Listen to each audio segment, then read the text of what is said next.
it's a footnote in history nowadays. A couple weeks later, I started to see the actual impact of it landing in mainstream news and actually being on CBC and other news outlets. Yeah.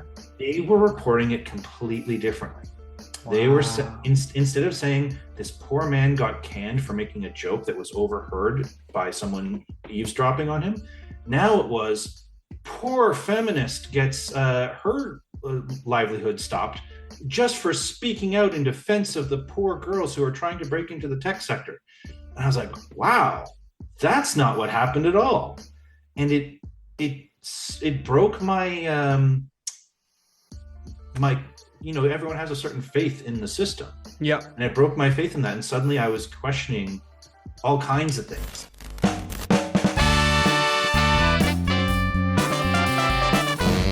Yeah, I was thinking that we could just record this as just another episode for my podcast, but also give it a chance to be um, kind of like a test pilot in a way for like another podcast. Sure, yeah. Yeah. Yeah, we discussed a little bit of ideas about because definitely we had some interesting ideas to share about politics, but we don't actually know each other that deeply. So there's a lot of undiscovered territory still too that to discuss. So Yeah, for sure. um, what we were talking about online earlier, I think I was trying to lay out like a structure because I've never done this before. Okay. But to talk about two-thirds politics and then one-third something else, right? Yeah.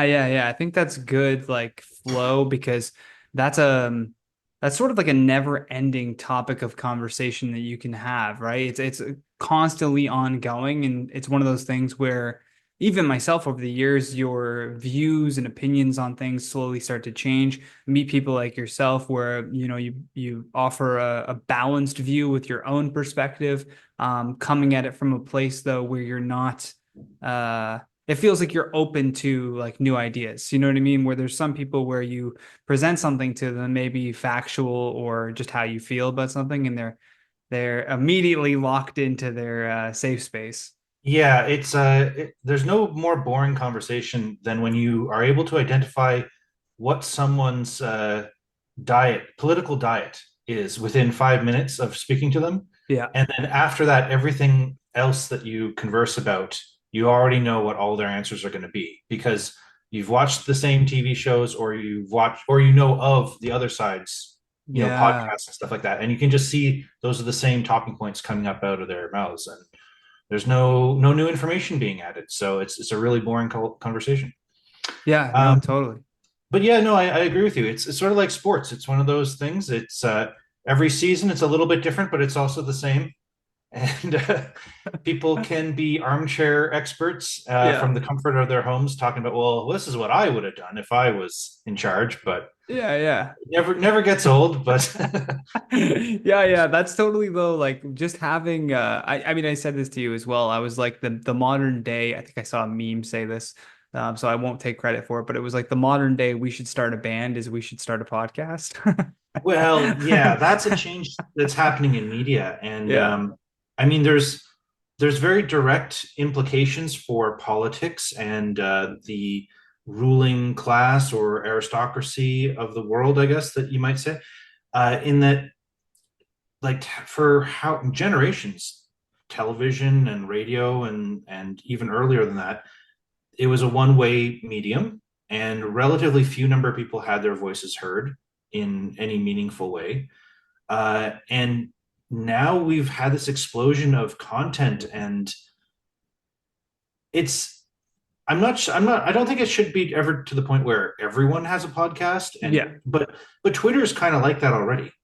It's very easy to start a Twitter account, and being banned off of Twitter, people were likening it to like that's the public discourse, that's Hmm. the public town square, and if you're banned from that, it was almost like you are banished from polite society. Yeah.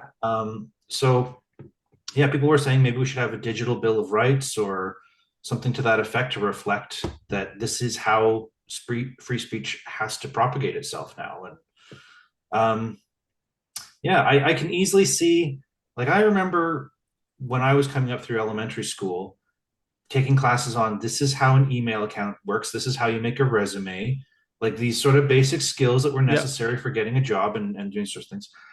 It wouldn't shock me to see, included in the curriculum, boys and girls, now we're going to teach you how to responsibly broadcast yourself because Hmm.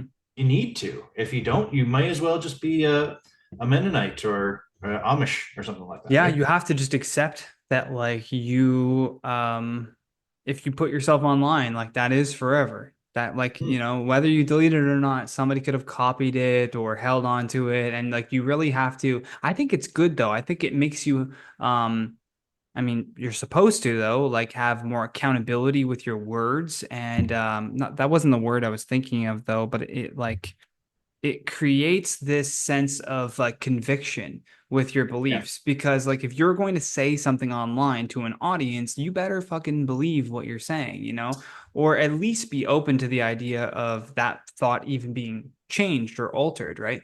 I should if people are just tuning into this podcast, I always have to remind myself that there might be a listener Hmm. who's like who is this person? Who is Oh, yeah, like that's a good point. we I should never really noticed. we should Yeah. unroll some introduction. So I met Ben. Do you prefer Ben or Bennett?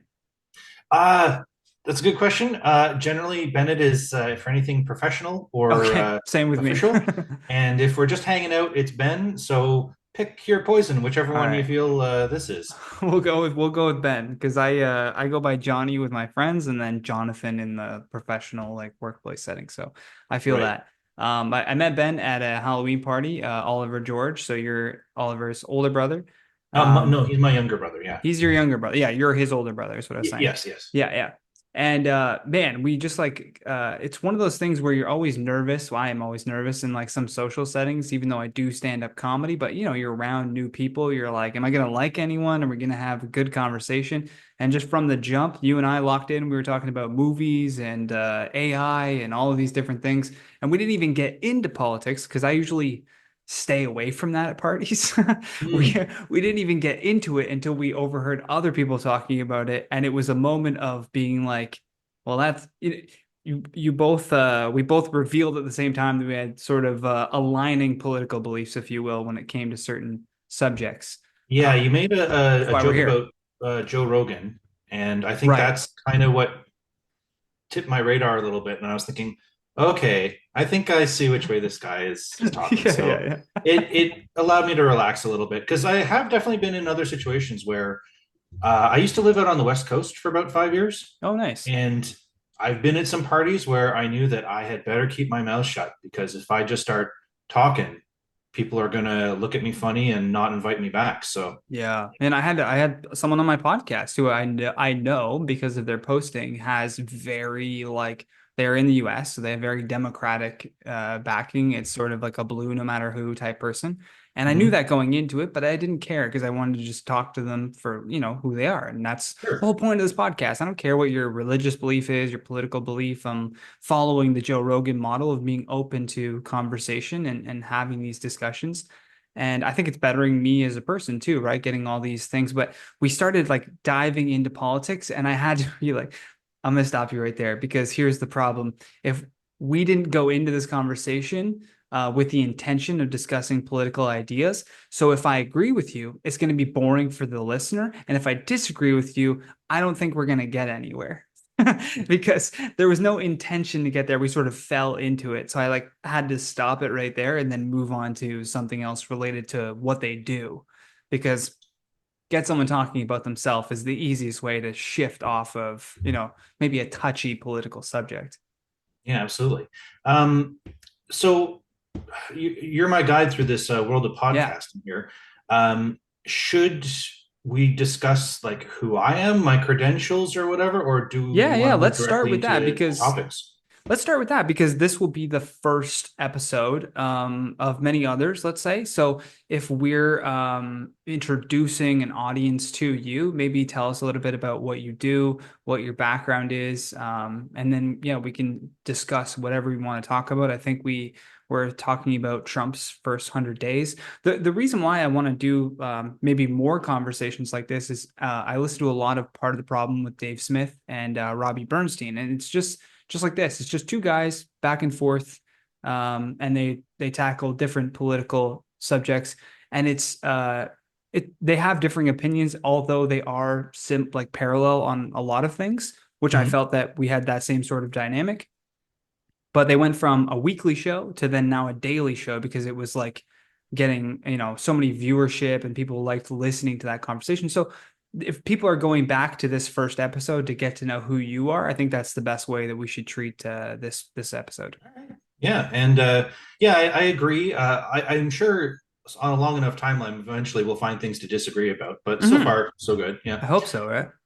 yeah, yeah. Well, so yeah, aside from being a guy you met at the party and my Oliver's older brother, Oliver also has his own podcast, which I guess I can plug just to say, he puts a lot of work into that. It's mostly on the topic of stand-up comedy. So if you're into that, I'm sure you'd find it fascinating. And he gets a lot of Canadian celebrities on there. So shout out to my brother.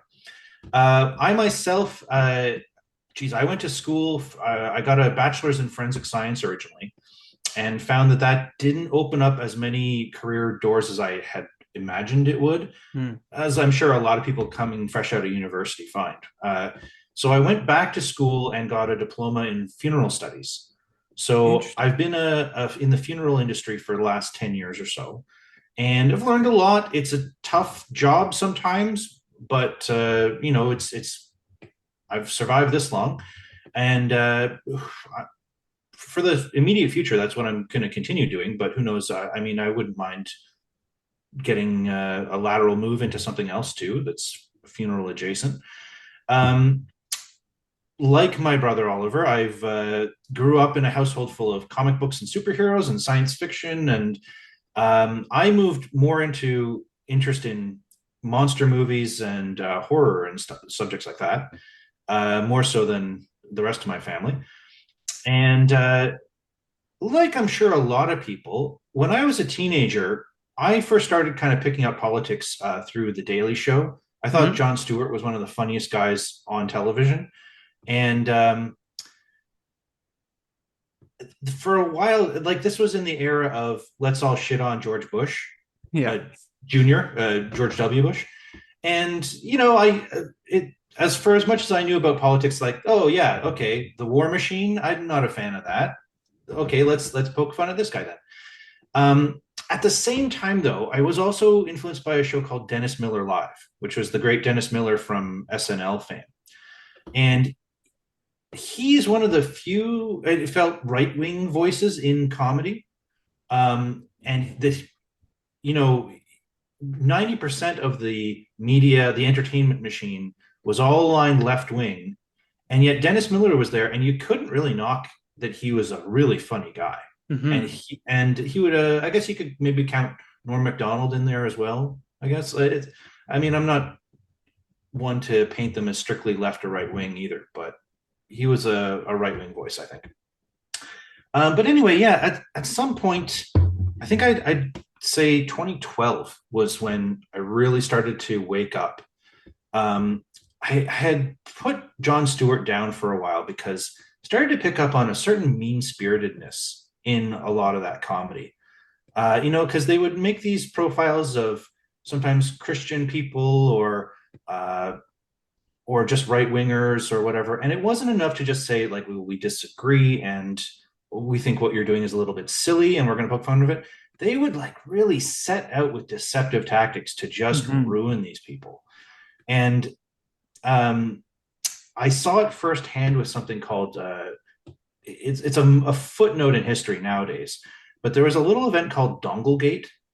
which yeah, I mean maybe you've heard of it, but it was a some guy in the tech sector had gone to a conference and had been just joking around with one of his buddies, and something in the tech or computer conference had talked about a dongle, which is a technical term, right? Um, and yeah, there you go. And he cracked a bad joke about a dongle, meaning penis, right? And some woman who was over nearby had overheard of that, yeah, yeah, and felt offended by it. And this was really on the cusp of the whole, oh, I feel offended. Well, then we can cancel this person. We had Ah. the hashtag Me Too thing hadn't happened yet, so this was really a novel thing. And of course, we've had political correctness around for ages, but Right. usually someone would just say, I'm offended. They would make some noises, everyone would ignore them, and And nothing it would was usually like happen the about it. Christian Mothers Association, right? Like it started with like hip hop music of them saying you can't be talking about like guns and gang violence and my kid in the Oh, suburb is it listening goes to back this. farther than that. Yeah, I mean, rock and roll even probably too. yeah, Like, in the yeah, 80s, it was against devil's like music.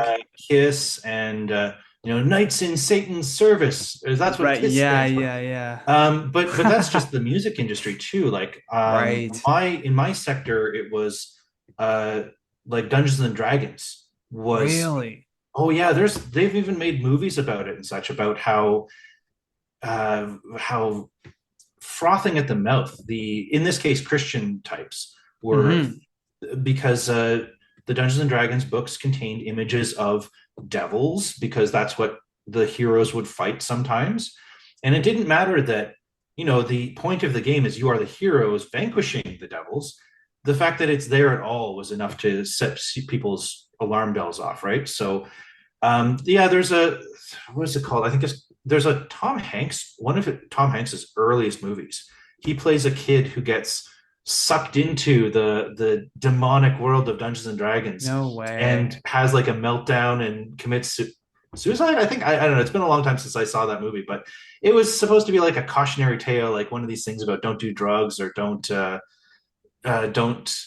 get into one of these wild lives. And role playing was seen as this gateway to, you'll have your life ruined if you You're gonna start if you doing play RPGs too much. seances. Yeah.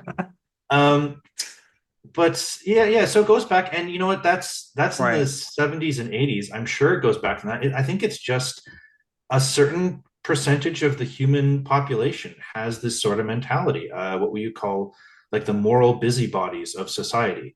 They consider it their business to stick their nose into other people's lives and tell them what they're doing is right or wrong, and It's like it should, HOAs. yeah, to change it, yeah. Um, and anyhow, in the Donglegate, I happened to be back at college at this time, and I had a fair bit more free time than I used to. And I was also, removed from my friends and family because I was living in Toronto at the time, and I didn't know too many people. So I was online more than I used to be, and just to pass time, read news and stuff like that. And when this Donglegate thing broke, I saw people posting about it before it ever made it even to mainstream news. And so I was seeing firsthand accounts from people at the conference talking about this is what happened. Wow. And it was generally accepted as an injustice. Like it doesn't matter how bad this joke was or how offensive this joke was. It's just a joke, and Yeah. everyone has free speech. It doesn't matter that this woman felt offended. She shouldn't have been able to get someone fired over that.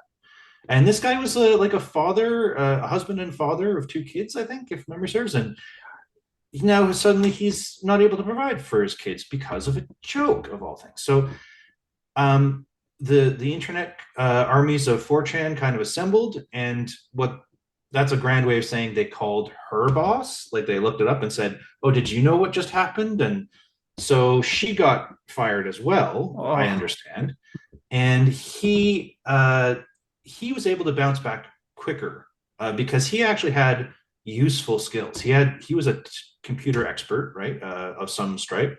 That's a valuable skill. So he was able to find a new employment relatively quickly. She was an HR social, engineering person. So that's a lot. You have to find a specialized role for that sort of thing. yeah. So I'm not sure how the story ends because I stopped following it about there. Except that a couple weeks later, I started to see the actual impact of it landing in mainstream news and actually being on CBC and other news outlets. Yeah. They were reporting it completely differently. They were Wow. instead of saying this poor man got canned for making a joke that was overheard by someone eavesdropping on him. Now it was poor feminist gets her livelihood stopped just for speaking out in defense of the poor girls who are trying to break into the tech sector. And I was like, wow, that's not what happened at all. And it broke my everyone has a certain faith in the system, Yep. and it broke my faith in that. And suddenly I was questioning all kinds of things. Yeah. And this was only a few years before the whole Trump era really started to ramp up. And I mean, I know that was 2016 technically, but he was, that fight started a couple of years before The the actual system was election. getting primed for him. Yeah, yeah. Yeah, like even before he announced his candidacy, people were joking about it, and just him kind of casually mentioning, well, maybe I could someday. There's that famous clip of John Oliver, who was temporary host of the Daily Show at the time, saying, do it, please. Oh, because all he's thinking of is this would be comedy gold. We can make tons of easy Right. jokes. And it was. They made Yeah, yeah, they CNN made made their more money than they've ever made in their entire history. That's right. And it was, I'm Uh, sure, an easy job for oh four yeah, years. yeah. Just It's just Russia, Russia, whatever Trump Russia. did, copy Yeah. paste, and then make a sarcastic, can you believe this sort of a comment? Yeah, yeah. Done. Day's work is done. Yeah. Man, those are a smooth 4 years for comedy. I guess. But I think it wasn't actually good for them in the end. No, Um, no, no. Because it's they made that their whole identity, and that's the problem, is like you have to realize that these things are temporary. Even people in the spotlight are temporary. Like Trump was all you heard about every single day for 4 years straight, and then he would pop up occasionally during the Biden administration whenever he said something wacky. They tried to do some articles, but then they realized they had to shift to something else, shift to COVID or shift to Black Lives Matter or shift to like what these people are doing, and it just didn't hit the same. They just weren't getting the same amount of clicks. Well, that's not entirely my point, actually. I look at it more as like, an athlete who's been taking it easy for 4 years. Those muscles Oh, atrophy. I see. I think that a comedian or anyone in the media really who's working Mhm. on their craft, it takes a certain amount of effort to look at all the many things in life that topics to talk about, and mine all those, work on them, your material. And if you're just doing Trump jokes 24/7 and then calling it a day because that's all you needed to do, Right. I think that they lost some of their edge, their funny bone. And at the same time, too, they were dealing with the ramping up of the sort of woke side of things, where Hmm. fewer and fewer things were okay to be joked about. So I can understand that pressure for them. That it wasn't just that Trump was easy, but also he was safe. Right. There was only one crowd that was going to try to that would be offended, which is Trump supporters. And Trump supporters are the last people who will try to cancel you over something, because that's one of their main, reasons. Raison d'être is we don't like cancel culture, and we think everyone should just have a thicker skin. So it'd be the height of hypocrisy for them to try to cancel someone over. I Right. realize there's a couple of people on the left who did get canceled. Yeah, I was gonna say they did start They to did. do I it know. And with Bud Light, with like all of these other companies. I'm like, hey, you guys are doing that thing that you got mad at them. Like they started boycotting businesses, and I'm like, what are we doing here? You were just mad at yeah, them yeah. for So canceling your people, and now you're doing the same thing to them. Like, fuck off. Yeah, so yeah. I think the thing to keep in mind about something like that is that the left and the right, neither is a monolith. Mhm. It's human nature that we always tend to simplify topics by lumping everyone in together. True, yeah. And yeah, so certain things like the Bud Light is a good example. I think that there was a core group, that I remember being with on the 4chan boards and stuff like that, right in 2015, who were there when Trump was not the president. Trump was the outsider weirdo candidate. That wouldn't it be funny if he ran? Then wouldn't it be funny if he was the nominee? And then wouldn't it be funny if he actually won? And wow, now he is the president, and it's hilarious. So that core group, they had a long time to sort of really reflect and have their arguments and their worldview shaped and kind of honed down to, well, what do we think of cancel culture? Well, we don't like it. Hmm. We've done that.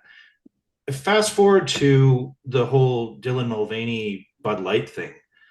Um, I think that the core group of people who were part of that whole process from 2015 or so on, I think they probably just had the same personalities always. It was like, well, that's hilarious, but I mean, I'm not going to boycott it or something unless that would also be funny. I Yeah. suppose that was always Like their only goal. It's just like, wouldn't it be well, funny if if we can Bud cause some Light? shit, then maybe that's worth it. But it's Yeah, not like yeah. they're deeply offended. No. However, I think that the Bud Light thing was big enough, and Bud Light is a common everyday sort of brand name that's in a lot of houses, Hmm.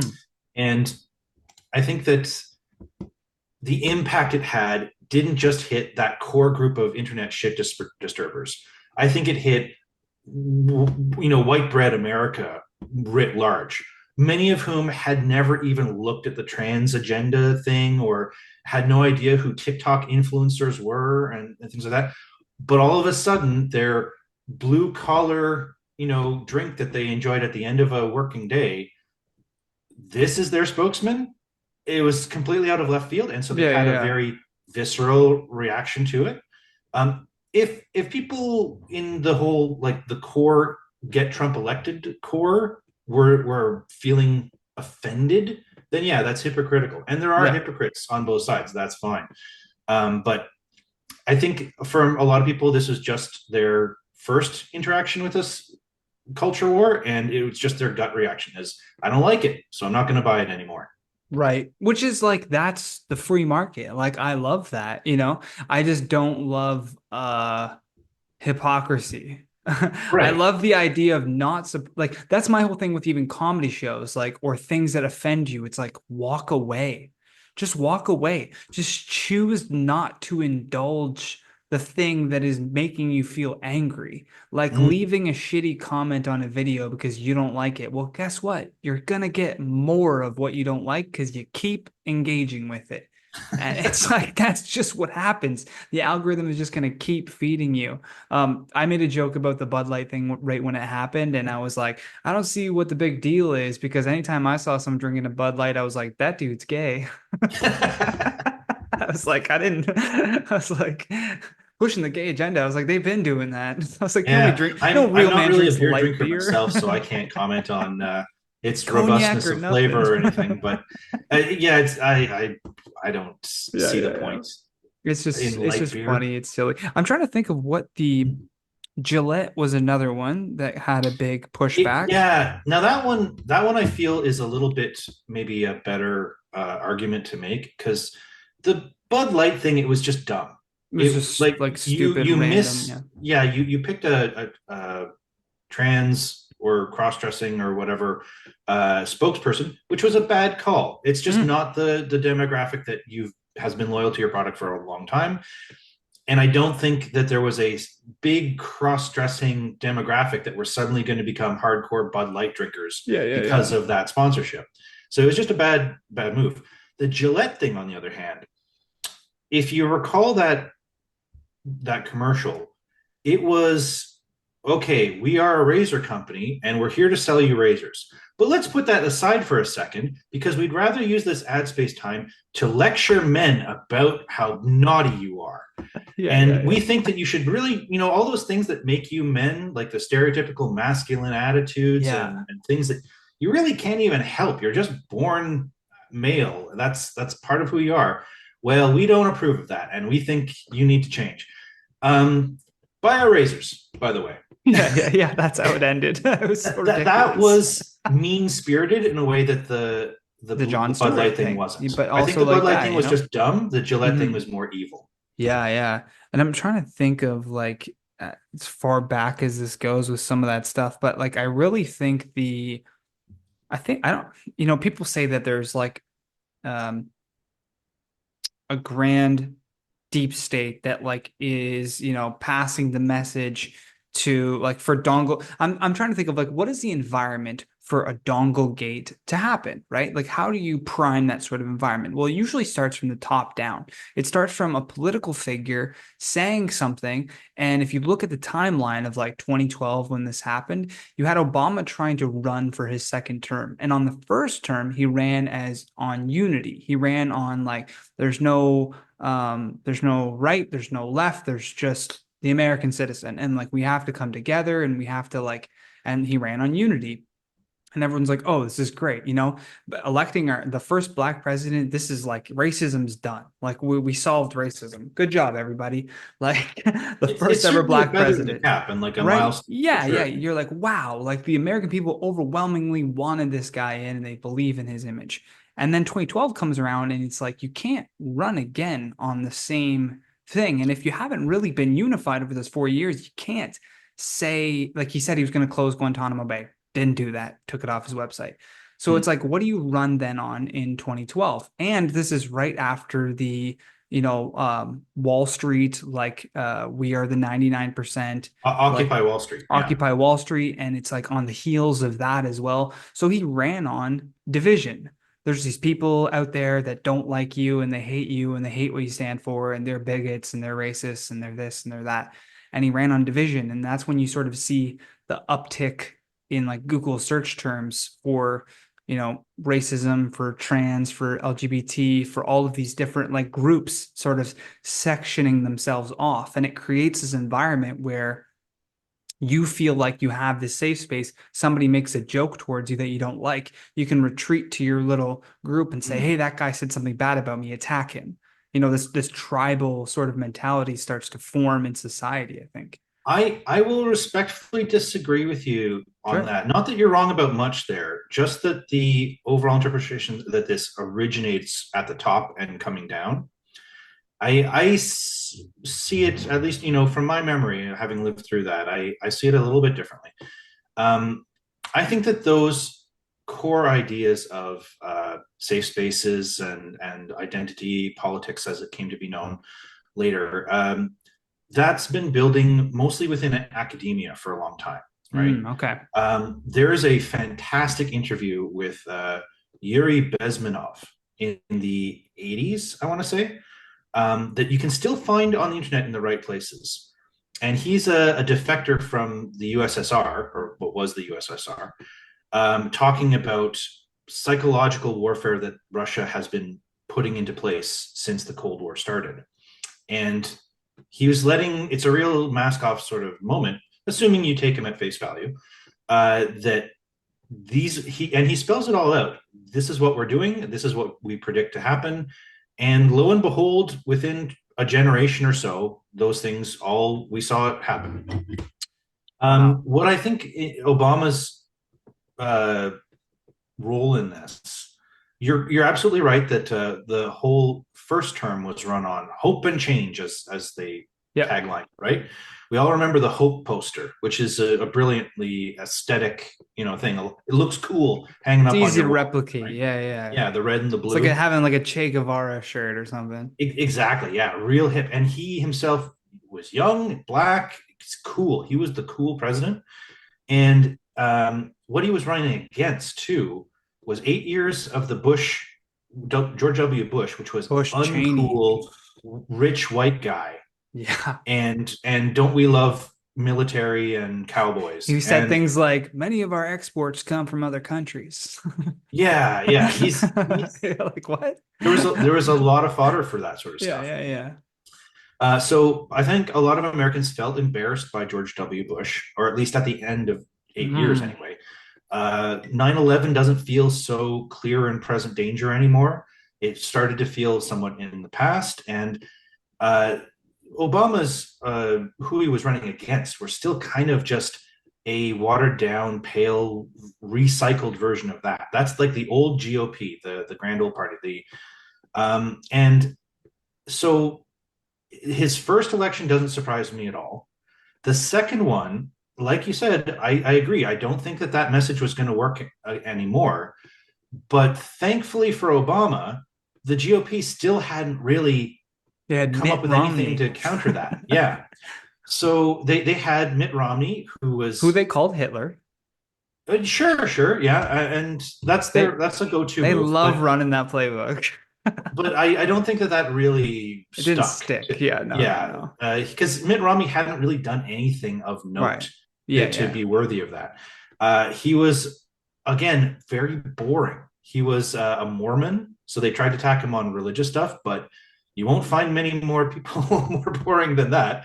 Yeah. Um, He likes and sugar. Ooh. yeah, there was something about he took a vacation where his dog was in the roof of his Oh, I car. remember that. Yeah, there was some Yeah, weird yeah. stuff with like his dog. So they attacked him over that because people love dogs, of Yeah, yeah, course. yeah. Easy pull at the But I heartstrings. don't think the dog died or was hurt or anything. It was No. just somewhat irresponsible. So Right. okay. Um, but anyway, so yeah, Obama had a lot of he had failed to make the magical transformation of America that he had promised. So Hmm. there was some rumblings of people being angry or disappointed with that. But against Mitt Romney, they didn't need much, and so they just had a okay, what do we got sort of moment, and they looked around at academia and said, what are people upset about? Well, there's a lot of young folks these days who are increasingly politically sensitive or politically correct. Hmm. There's feminists, there's religious organizations that want you know so they grabbed it. What would eventually congeal into identity politics and wokeism, it Hmm. was there in sort of a piecemeal larval form back in 2012. Okay. And they grabbed it. And there's a lot of things where Obama, like the wage gap is one. There's a clip of Obama talking to a crowd saying how, this is one of these great, if you elect me again, I'll make sure that women are paid the same as men because that's an injustice. And women today only make 70 cents on the dollar, Right. 77 cents on the dollar. And he knows that that's false. It's Right. been debunked. It was debunked before he ever took his office. I have disagreements with Obama, but I do not think he's an unintelligent man. No, no, no. I, That's malevolence, if anything. It's not like yeah, if I George Bush said well, something like that, you could attribute, but if when George Bush said something, you could attribute it to stupidity almost. Like you're like, this guy's just kind of a puppet. Like he's sort of just saying what yeah, Cheney's telling him to do. And like, if he messes up a word, that's just George Bush. But yeah. Obama, you're like, You're Obama's this charismatic, intelligent speaker. It's like he knows these topics inside and out. Yeah. So that's a case where I know that he's just lying. And Mhm. politicians lie, so that's not as big a sin as it might be, in for a lot of other people.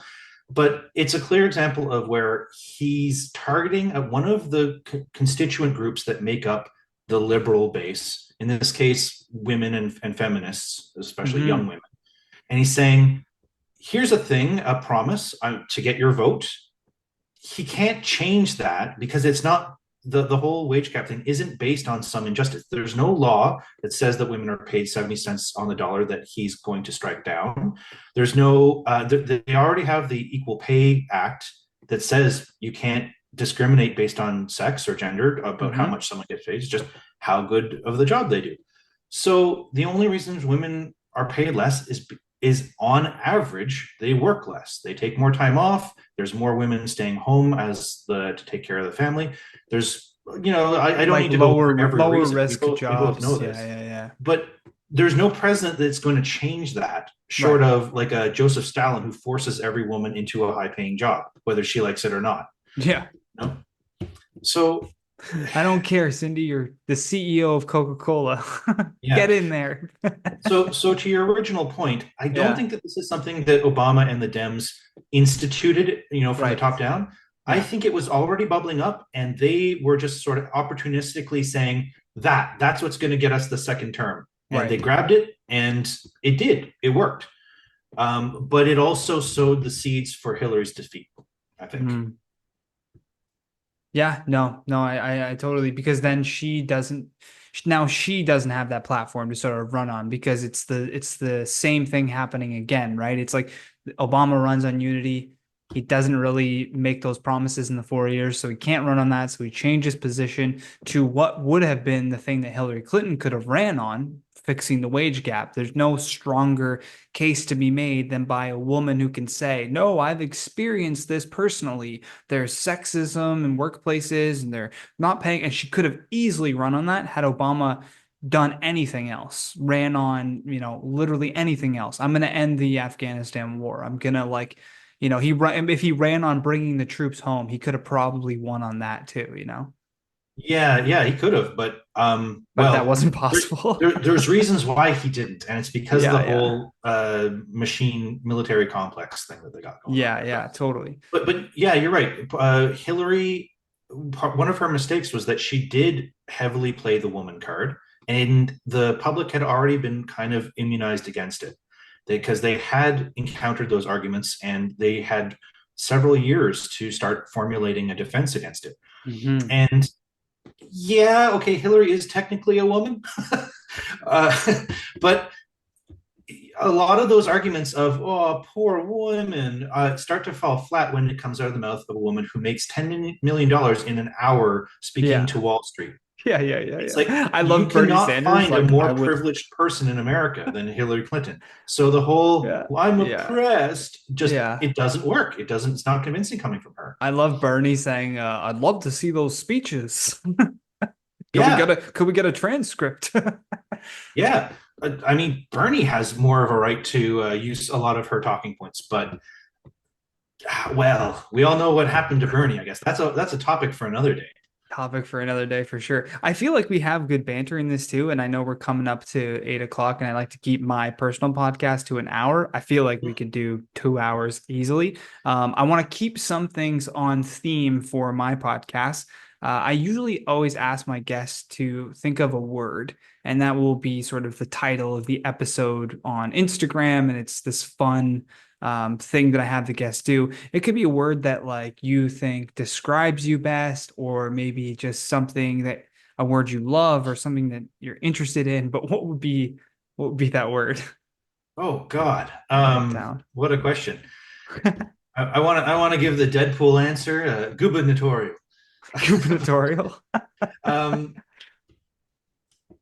well, okay, maybe I can draw upon my idea for the sort of palate cleanser that I had discussed earlier Yeah. was to step back from politics and talk about just literature. Okay. And my favorite author is a guy named Howard Philip Lovecraft. Are you familiar with him at all? Oh yeah. Yep. Yeah. Okay. So if you'd indulge me, we could discuss that for the last 10 minutes or so. Yeah, And let's do it. And I'll end it so, with one question. I have one question I ask all my guests at the end of every oh, episode. sure. So we'll Okay. go into that right after. Okay. But if that's the if you don't mind that, then I will choose my single word will be squamous because Squamous. Okay. that is Lovecraft was known, among other things, for having a lot of purple prose in his writing. He really loved his thesaurus, and he found 101 different words for gross, and Oh. squamous is one of them that I remember well as. I think the actual definition is that, uh, like I'm familiar with it in a biological sense. Squamous cells are ones that kind of shed quickly. So you have a lot of squamous cells in your mouth, for example, because it's a region of the body that has a lot of friction. Your food goes in and out of there. You're chewing and Hmm. biting. So you'll notice, like if you ever bite your cheek and cut yourself, that heals within like an hour, compared Hmm. to if you did the same amount of damage to your leg, that will take like a few weeks for the scab to eventually fall off, right? It's just the rate of replacement of cells is so much higher in your mouth because of the type of cells Crazy. that are Right. there. Yeah. So, yeah, Howard Philip Lovecraft, for those who don't know, who are listening, he's an American author who was writing most, like the height of his career was in the 1920s and 1930s. His work was mostly published in pulp magazines at the time, which was a popular way for independent young authors to kind of get their short stories out to get make themselves a living. He's a big fan of Edgar Allan Poe and based a lot of his career aspirations on that. And he had a very peculiar upbringing and lifestyle where both of his parents went insane when he was relatively young. for different reasons. His mother seems to have been just sort of a generic case, I suppose, whereas his father was a traveling salesman, if memory recalls. And the prevailing theory is that he may have been contracted syphilis, which can cause insanity. Wow. But the end result of this is that Lovecraft was raised by his two maiden aunts and the sole inheritor of what remained of the family's fortune. So the Lovecraft family, it at some point had been one of these sort of upper crust English families and come to America, but their fortunes had just dwindled and dwindled as they, were unable to continue producing new money. So instead, he just kind of stayed in this big old mansion and alone with his thoughts. And he was someone who had a very well developed sense of fear, which normally sounds traumatic, and it Yeah. probably was in his case too. But he at least did find a way to make a career out of it, Interesting. because he would go for these long walks at night and through his town of Providence, Rhode Island, which is where he's buried, and even on his tombstone says, "I am Providence," as his epitaph. He loved his hometown, Wow. but he'd go for these late night walks, and his mind would be full of ideas. And sometimes he'd come home and have nightmares, and as soon as he'd wake up, he'd write them down, and eventually this would be fodder for his stories. And now there's lots of literary criticism about him. And plenty of people will say he's not actually that great of a writer. And okay, he's got his faults, but I think his fans don't necessarily read him because of like the witty dialogue or the snappy action scenes or anything like that. They enjoy him because he has some really cool original ideas, like especially science fiction concepts that have later become better interpreted by other people who have adapted his work to other things. Hmm. But the core kernel of the idea is still his. And that's, if you want to see where it all came from, go back to him. And I mean, like anybody, he has his influences and the people that he drew inspiration from, such as Edgar Allan Poe and Arthur Machen and Robert Chambers and a handful of others. But nevertheless, he was kind of the right guy at the right time to bring together several of those influences into a single creation, which came to be called the Cthulhu mythos. And Cthulhu is named after his most famous monster. Um, so, unlike a lot of artists, though, he was not appreciated in his time. He sold his stories to the pulp magazines to some success, but they were just tabloid trash for as what we viewed them as, right? Yeah. He was no Edgar Rice Burroughs or Conan Doyle or anyone like that. Not a celebrated author. And when he died. Oh God, I mean, not too much older than I am now. Wow. He had been married once briefly to a woman named Sonia Green, um, and she convinced him to move to New York because that's where her business prospects were, and Mm. he hated it. He despised life in the big city, the Wow. crowding and other demographics and cultures clashing together. And so that, I think, was the death knell of the marriage itself. So they divorced amicably. He went back to his home in Providence to continue. I think his aunts were probably dead by that point, but I don't know. But he lived out the rest of his days. And I mean, like a lot of directionless single men, they attribute, I think his official cause of death was cancer, but a lot of people were saying like malnourishment may have played a role in it, Oh, because his diet consisted of mostly bread and cheese. that sounds like my diet. Well, yeah, and that's the thing. I don't think Cheetos existed at the time. No, no. But he was But making them. there's certain parallels that you think, if you brought this guy forward through time and Yeah. he grew up instead in the 1990s, Uh, he'd probably look like a lot of the guys that you see meet down at the local comic book shop. probably right. Um, and anyway, so he died more or less with his family fortune reaching just about to zero. He Wow. he'd moved from his mansion to I believe like a little single person's apartment, and that was the end of Mr. Lovecraft. Now his stories passed into, and his estate passed into his publisher, August Derleth. And August Derleth, a lot of people have strong opinions about him. I mean, if you're a fan, most of the listeners have probably never heard of him. But if you're a fan of Lovecraft's works, then you may have a strong opinion of August Derleth. August Derleth was the, managed his estate and continued to publish Lovecraft stories either as like collected volumes, reprints, or Hmm. else he had access to a lot of Lovecraft's unfinished notes. And so he managed to finish a handful of those half worked stories himself and then Wow. publish them posthumously as a collaboration between me and the now dead Mr. Lovecraft. So he was basically continuing to make a penny off of his friend, even after his friend had died like See 10 or how 20 that could years ago. draw some ire from some true fans. Yeah, yeah. But in his defense, this is also what kept Lovecraft's name on shelves and people continue, like new generations continuing to find his stuff and read it and realize, oh wow, this is pretty cool. These ideas here.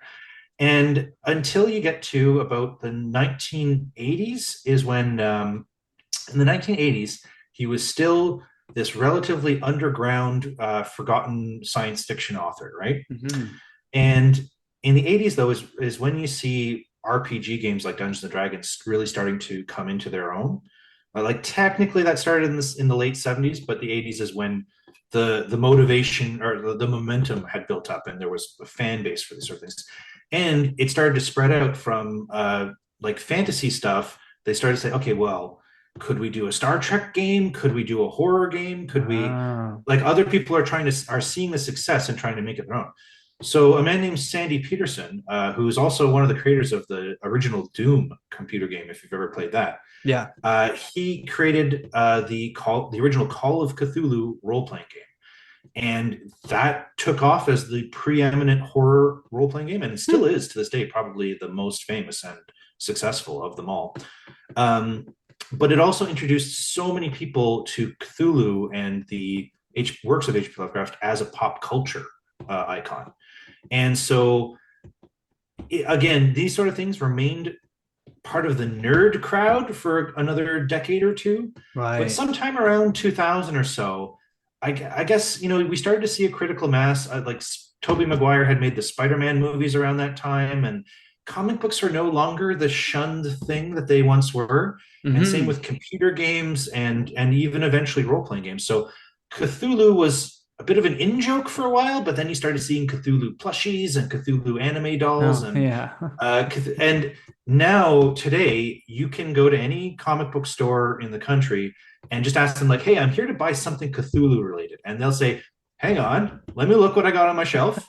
And Yeah. they'll Yeah. find a doll or a video game or a Wow. book or something. It's all over, to the point where I don't know. I kind of miss it being a little bit underground, to be honest.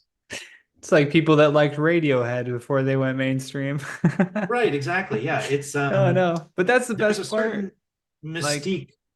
Mm. that's the best part about finding something though that you have interest in that other people is like a niche thing. Because when you start to bond over that, you're like, it feels like this tight-knit community in a way. Like wrestling for me was like you'd see shows where there's like 20,000 people in the audience, right? Like it's not like an unpopular thing, but it was still Hmm. this thing that was you like watching fake fights. What's wrong with you?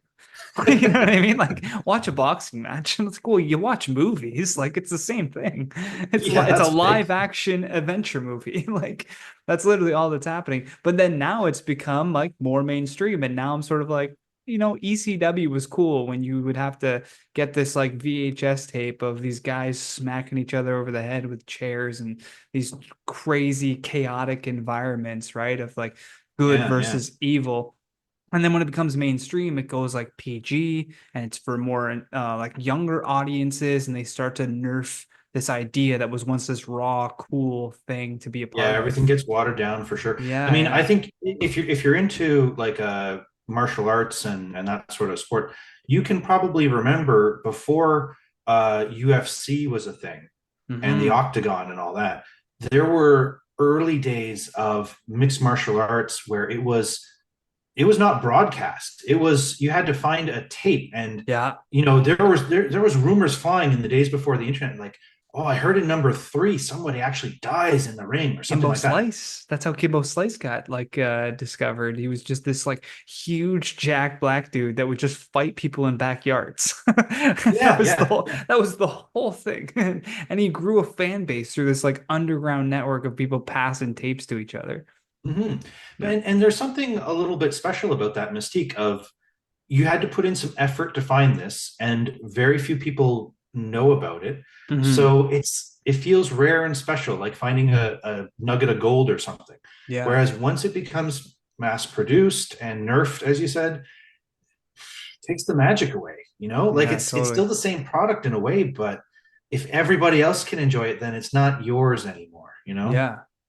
Now, Ben, this is the question that I ask all my guests, and I'm gonna provide some context to it first. Essentially, the question is, what advice would you give to your younger self? But I find that so like such a plain question, and people will then try to think about, kids nowadays, what's the advice that they'd want to hear. So I want you to think of you at 15 years old. Think Okay. about who you were at that time, where you were, what you were doing, what you were involved with, and the phone rings and it's you now on the other end. You can give yourself a piece of advice. What do you say to your younger self? Uh, well, first, should I want to ask, because everyone says like, well, I asked the genie for three more wishes or infinite wishes. Do you have a ban against loophole rules? Because like, I mean, obviously the correct answer would be the winning lotto numbers Yeah, yeah, or yeah, yeah. Ban invest on in loophole. Bitcoin No matter or what advice you give, it's not going to impact your current timeline, I should say. okay, okay. So So this is you an could give alternate lottery universe numbers, but it's version an of me alternate almost. universe, so it's useless. Okay. Um, I think one thing that I've kind of kicked myself a few times for, which would be okay. So at the end of university, like my bachelor's degree, most of the university experience was pretty enjoyable, and I feel like enriched by it and everything like that. But the last year got really tough. Hmm. And part of that was because I had a professor that was overseeing my thesis that I did not get along with, and I didn't feel he respected me, and I didn't respect him, and we just weren't communicating, and it made the whole process quite a bit more difficult. Hmm. But I did still pass, and I got my degree and everything like that. But it left me with such a sour taste in my mouth that upon graduation, I said, "Okay, the decision is easy. I'm going to leave this nightmare and go into the working world and do my best. I've got my degree. What more does a guy need?" Yeah. And looking back on it, I would tell the younger version of myself, you need to network. You need to be nice to people and stick to it. And at your age, you got to swallow a fair bit of bullshit from the people who have been around. Um, but those connections that you can make, if you can get people to like you in that period of time, that's what's really going to define what your career is going to be. And so there's so many more, like the teachers themselves even would teach you this is on paper how it works. You Hmm. build up your resume, then you shop your resume around to people. They will have like an opening that says we need this and this and this. You match it, easy peasy. Like that makes sense on paper, right? Hmm. But I would tell the younger version of myself that there's a whole extra layer that no one's going to teach you and nobody ever talks about to kids, which is that there's actually tons of back door shenanigans. And sorry, not, I don't mean to that sound dirty, but You uh, got to do gay stuff if you want. well, I was never into show business, but some places maybe. Call it Um, out show business. That's so funny. but there's a lot of it is you got to make friends with people. You got to Right. have a buddy on the inside who's willing to put your resume on the top of the pile. And so Yeah. when I was younger, I was a big reader, and the early days of the internet were fascinating to me. I spent too much time on the computer. Mm. Being out at parties and social was not my cup of tea. That was very hard to force myself to do, and I did some of it because I wanted to get a girlfriend, but Sure. uh, Yeah. Yeah, and I recognize that that was the first step, but it wasn't fun. I didn't enjoy going to parties and stuff like that. Yeah. But I mean, seeing even this connection that we have, and it's produced this episode of this podcast, you do get networking done at parties. You just have to, be Yeah. brave to go out there and Yeah. develop a few things in yourself to make yourself someone interesting to talk to. And that, That's the key, I think. yeah, It's yeah, all about like your intent too, right? Like if you're going to a party and you're like, I hope meet cool people. Uh, you got to go there with some like, I'm gonna make an impact. I'm gonna talk to people about whatever they want to talk about, and then you just naturally find your way, right? Like it's like anything. It's like doing anything that's scary to you, whether it's a social setting, whether it's a new job, whether it's learning a new skill. There's always going to be that initial fear of what if I'm not good enough? And yeah. what if I don't match up to what everybody wants? And once you put that aside and just go for it, you realize that you'll find your footing no matter what.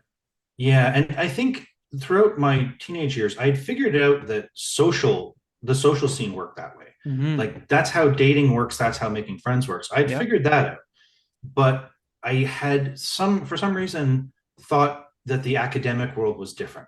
I thought that Separate. that was a professional environment And where the people didn't. meritocracy, you know? Yeah, I thought so, but it turns out no. Yeah. It turns out the academic world is just like any other place, Yeah. and it's full of not graft in particular, like in so many words. Although that could happen, I suppose. But that there are favors and there are clicky clubs and Right. people who are in the in club and the cool crowd and those who are not. So, and after even 1 year away from school, it's a whole different game to try to get back in and get like a master's and stuff. Totally. So I regret that. I wish that I had, I managed to get through my bachelor's years without accruing any student debt. That's great. Um, yeah, yeah. And I'm not sure what the options would have been like if I had decided to go back, continue on for a master's or more. Hmm. I probably would have had to pick up some debt at some point, but I probably should have. Or at least that's the road not traveled anyway. Maybe Mm. that version of me would have been saying to myself, "No, you were the smart one. You got out when it was a good time to." Right, right, right, Um, right. Now I'm saddled with all this debt. Yeah. yeah, Yeah, yeah, yeah. but that is still one of those big questions on in my Right. mind somewhere that like, well, what if? What if I had done that? What if you had So networked more? yeah, yeah. No, no, that's great. That's great advice to give to a young person who's maybe going into that sort of situation and feeling apprehensive about like meeting new people, or like you having the thought process that like, well, once I get the degree, I just get the job because that was the requirement. It's like Mhm. not always. Sometimes it's good to know people on the inside, and I think that's like a valuable Well, takeaway.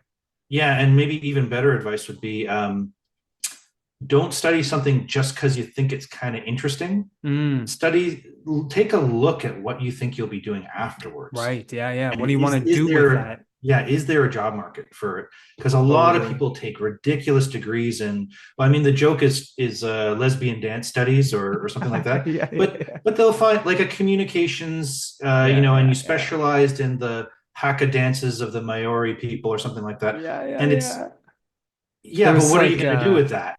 Well, that I mean, it's you can get straight A's, but it's not going to help you get a yeah. job as a plumber or There something was a like comedian in Toronto. I wish I could remember their name. They had a great joke about they're like, I graduated with a degree in philosophy, so yeah, I'm probably gonna go work at the big philosophy firm downtown. Like, that. like, what do I do with this degree?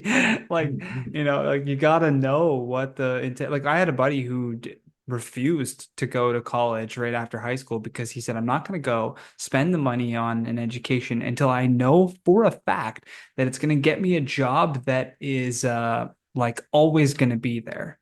Like a Hmm. job that just like by all measures, it's not going to go away, right? This is something that as a human society, we're always going to need. And then he found that out, went to school for it, then got the job. And he's been happy with it ever since. And he just waited. I that's getting harder and harder to be a safe bet on those. Yeah, yeah. But I mean, massage therapy is like one of those things where it's like people are always going to have fucked up backs. There's always going to be old people that need, until one of Elon's Tesla robots starts doing it, then we're screwed. I suppose. Well, yeah, that's just the thing. Yeah, Everything yeah, seems yeah. like, oh, a robot or an AI could never do my job until Yeah. they do. Till it does I it just really heard well. earlier today about somebody saying that their boss cut 90% of the jobs in their, I believe it was like a television production or something, but all the editing work that used to be done by people for, it was something along the lines of like a news, like a weather program, something like that. Mm-hmm. All the behind the scenes stuff of, well, we make the little cloud graphics go across the screen and you Yeah. feed this in, all of it's just going to be AI now, even down to like the person standing in front pointing at it can be AI now. So Great. yeah, yeah. So I mean, I'm in the death industry, and it seems untouchable Yeah. until somebody until somebody replaces us somehow. Yeah, yeah, So yeah. Oh, you always got to be watching out for that. You need a recession-proof job for sure. mm, All right. Um, Ben, do you want people to check you out anywhere? I usually share people's social stuff, but I wasn't sure, well, you know. um, Is there yeah, anything of and yours? it's we were just talking about that at the start about everybody having a podcast and stuff. Yeah. I I don't have a big footprint online yet, but I've been putting together a project that is hopefully going to come to fruition in the next month or two. Okay. Which is, I mean, if you haven't picked up by now, I have an interest in RPGs and tabletop games and that sort of things. So I am working on a podcast or something of that nature where we create characters and review them and spell them out how they work in the system. And we'll cycle through different games that people might be interested. So not Cool. just Dungeons and Dragons 24/7. It'll be Call of Cthulhu and Shadowrun and BattleTech and Star Trek Oh, and cool. systems old and new, and just as much as my brain can absorb and handle, I suppose. But Yeah. it is something that I'm just breaking into it, and Hey, man, if you so need these are help, reach untested out. waters. We'll see how successful that is if there's any kind of a market for that. Yeah. Other than that, God, I mean, I've been on the internet since like 1998, but if you found any of my stuff that I've released, I've done some writing, I've done some art here and there, but you probably it's a needle in an infinite haystack at this Yeah, point. yeah, So, yeah. Any like you're off social media for the most part, like Instagram, Twitter. yeah, I mean, I have never gotten onto any of those, and Good for I'm you. I'm happy about Stay that. stay off. Increasingly happy about You're gonna that get choice. brain rot.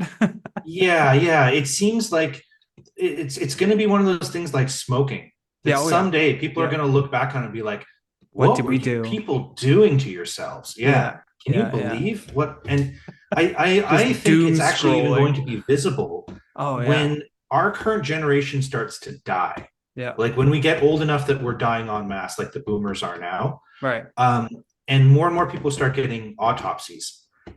Now I'm no neurosurgeon, but I bet you if you cracked open people who have been hooked on Instagram since age 10 Mm-hmm. and take their skull off and look at their brain, I bet there will be noticeable like physiological differences Their between some neck. of them and someone who has never been on social media. The neck too, like this. Oh yeah. Well, Because you're you're wearing one of these oh headphone yeah, things. it's gonna be Have you pushing seen my people who head. have Yeah, like the yeah, yeah. physical skull dent Because and they stuff? wear it Yeah. for like 8 hours straight without taking it off.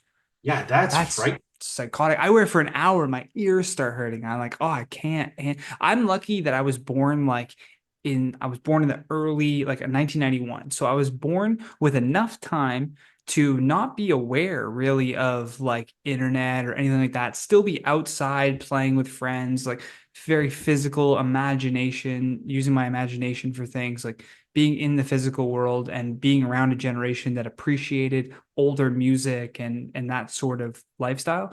And then as a teenager, be raised at like the starting of social media, like your MySpace and like the Facebook and starting to experience those things, but still being like, yeah, but I still got to make time for in-person physical connection with people. Like those things matter more.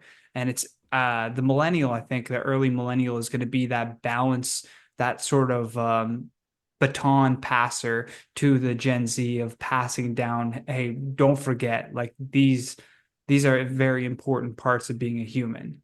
I hope that that is passed down. I Yeah. mean, I'm not.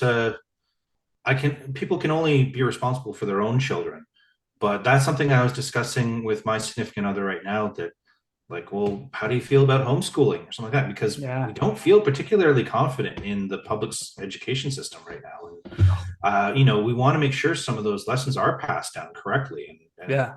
And it's sort of. becoming more popular too. Yeah. I hope so. Yeah.